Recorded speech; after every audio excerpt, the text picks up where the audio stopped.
The Rolling Stones will reportedly alter their world-famous logo on their upcoming tour in tribute to their late bandmate Charlie Watts. Sir Mick Jagger, 78, Keith Richards, 77, and Ronnie Wood, 74, have decided to make their tongue logo from red to black in memory of drummer Charlie, who died last month aged 80. According to The Sun, the new logo will be projected onto screens on the tour and will also be used on the band's merchandise. A source said, "They don't want it to be a concert that is a downer because they know fans have paid good money to see them. But it feels only right that they referenced Charlie's passing because he was such a vital part of the band, and it will be strange for them all to not have him there. They think the plans make for a fitting tribute." Mail Online has contacted representatives of the Rolling Stones for comment. The Rolling Stones were reportedly forced to miss Charlie's funeral, which took place last week in Devon, due to COVID-19 restrictions. The group have remained in Boston amid pandemic rules, where they are rehearsing for their rescheduled world tour, which begins on September 26 in St. Louis, Missouri. Sam Cutler, the band's former tour manager, said it was fitting to learn his funeral had been private and believes he would have hated the fuss that involving the public would have brought. Writing about Charlie in the Mirror, Sam said he hated touring and bemoaned the fact he had to leave his house in order to play. He also said the drummer was completely devoted to his wife Shirley and would spend all his money on tour on phone calls with her. He wrote, "Theirs was a dreamily harmonious and loving relationship of mutual respect based upon the undeniably deep bonds of one another's hearts. They showed us all how to commit to the dream of love. Charlie loved Shirley with an abiding sincerity and passion his whole life."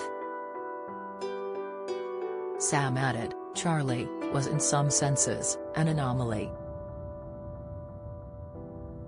In the entertainment industry, where bluster, fluster and muster are all, Charlie remained quietly confident, almost serene in his laid-back attitude, and possessed of an evergreen sense of humor." The musician died on August 24, aged 80, with a statement saying he had passed away peacefully in hospital surrounded by his family.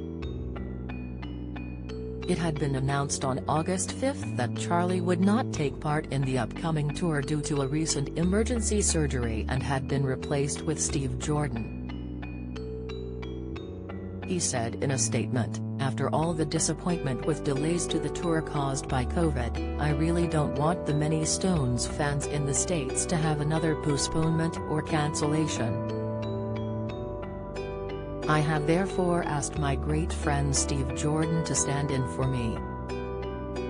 Along with Mick and Keith, Charlie featured on every one of the band's studio albums. He was widely regarded as one of the greatest drummers of all time.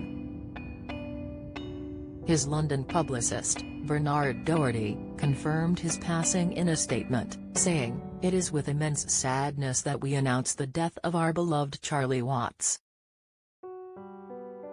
He passed away peacefully in a London hospital earlier today, surrounded by his family.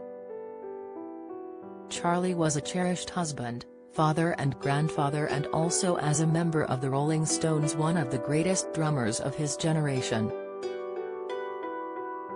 We kindly request that the privacy of his family, band members and close friends is respected at this difficult time."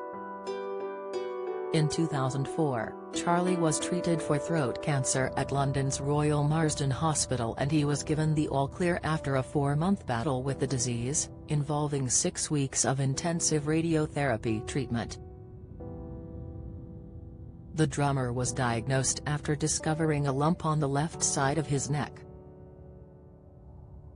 Doctors performed a biopsy which confirmed the tumor was malignant, and he was diagnosed with throat cancer in June that year. History: alongside frontman Sir Mick and guitarist Keith. Charlie, pictured center, was among the longest-standing members of the Stones, which has seen a shifting lineup of musicians including Mick Taylor, Ronnie and Bill Wyman. His spokesman said at the time that Charlie's treatment had not interfered with any tour or recording plans for the group, who have been relaxing between work commitments. Following his recovery, the band began work on their 22nd studio album, A Bigger Bang. Charlie, who reportedly gave up smoking in the 1980s, said during an interview with Rolling Stone magazine at the time that he felt very lucky doctors had caught the cancer early.